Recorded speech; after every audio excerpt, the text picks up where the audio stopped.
my home, my kitchen, and my backyard. It's a beautiful Sunday afternoon, and I thought today that we'd work on a couple of emails that I've received from Ronald in Pittsburgh, Stacy in Portland, and Annika in Germany. These people have all asked me about the differences between the different barbecue sauces and spice rubs that you use for summertime barbecues, smoking, and all that kind of stuff.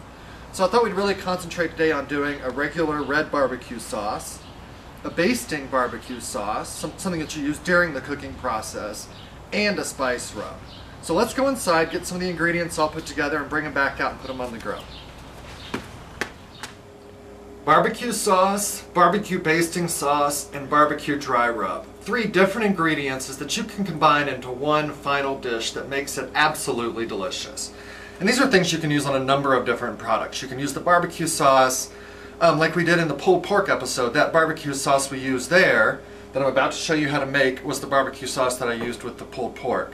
It's really delicious. The basting sauce that we'll do next is a sauce that you would use during the cooking process to keep your meat really nice and moist, so it sort of breaks down a little bit during the smoking or barbecue process.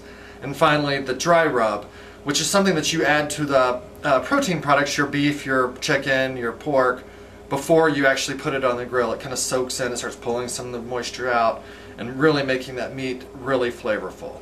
So let's get started first with the regular barbecue sauce. The ingredients that you'll need for this are 12 to 14 ounces of prepared ketchup. You could make your own ketchup if that's what you want to spend your time on. I actually chose to buy this. Sometimes you find it in 12 ounces, sometimes you find it in 14, so buy what you can find. 4 teaspoons of fresh lemon juice, 1 teaspoon of Lee & Perrins Worcestershire sauce, or your Worcestershire sauce that you use, a teaspoon of soy sauce, a teaspoon of sugar, and a teaspoon of garlic powder. You'll also need 1/2 cup of vinegar.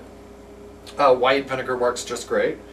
1½ teaspoons of dry mustard, and 1½ teaspoons of black ground pepper, and 3 to 4 tablespoons of butter.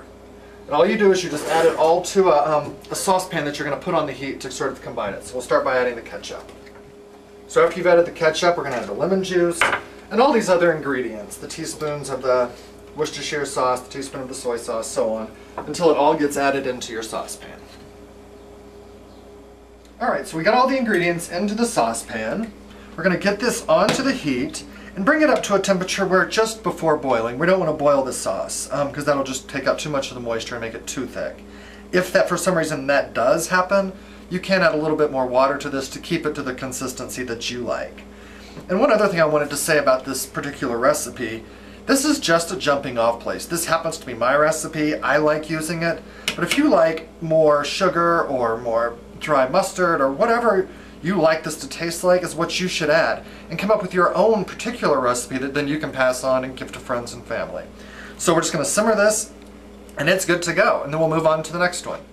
Okay, we're going to start on this next sauce, and this is actually the basting sauce, the sauce you would use during the cooking process, as opposed to that first sauce that we made that's really meant to go onto your product, your meats, about 30 minutes before they come off the grill or the smoker, and what you serve with the barbecue sauce. The reason you don't put it on during the whole cooking process is that that combination of the tomatoes, or the ketchup, and the sugar will burn, and that's what you don't want. The basting sauce really makes it delicious as well. And what you'll need for this is 1 cup of fresh lemon juice and 1 cup of white vinegar.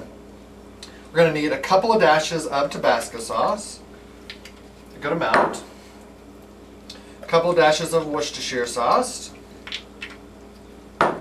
about a teaspoon or so of salt, and about a teaspoon of black ground pepper. We're going to also add about a teaspoon of onion powder. Get all that in there. And then 2 cups of water. As you can see, there's no sugar in this particular sauce, so it's not going to burn when it goes onto your grill.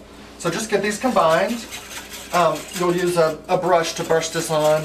Usually I baste my meats about every 30 minutes during the cooking process. So for a normal barbecue that, 5-6 hours on the grill or the smoker, every 30 minutes.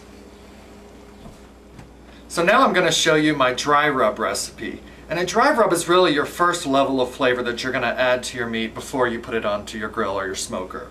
And here's the recipe for my dry rub.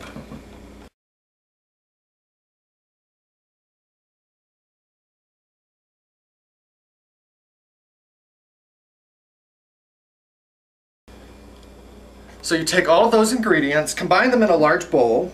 I use a fork to kind of break up the brown sugar because you just want a nice powdery rub consistency. And that's perfect. And when I smoke or grill, I like to use different types of meat because everyone likes something different. So I usually pick up some nice beef ribs, the short ribs, pork ribs, and some chicken. You can also use this rub on brisket, which is delicious. Put it on your smoker, let it go about 5-6 hours, take it off, and it's really good. So I'm just going to take my rub, get it on all of this meat, and then we'll head out to the smoker and get started. So I finished rubbing all the meats. I had quite a bit of rub left over, which is good, that we don't have to make it the next time. Put this in an airtight container, and it'll keep in your pantry probably up to 3 or 4 months, no problem. So let's grab these meats, we'll head out to the smoker. So I've got my smoker all set up. It's nice and warm. It's at about 200 to 250 degrees. I have some hickory chips down in the bottom where the charcoal is. There's a liquid reservoir, which I have a combination of apple juice and water in.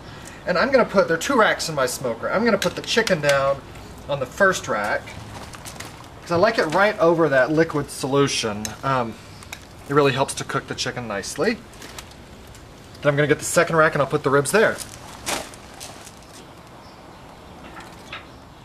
So there you have it. I've got my rubbed ribs and chicken all on the grill, on the smoker. I'm going to cover this, let it go for about 5-6 hours until they're really delicious, Then in the last hour to 30 minutes, what I'm going to start doing is basting these ribs and the chicken with the red barbecue sauce that we made. So it doesn't burn, but it adds a really nice sort of gooey crust to it. And then serve some barbecue sauce alongside for extra dipping. Also today I'm going to be making a baked bean recipe, which will be on another episode here on YouTube.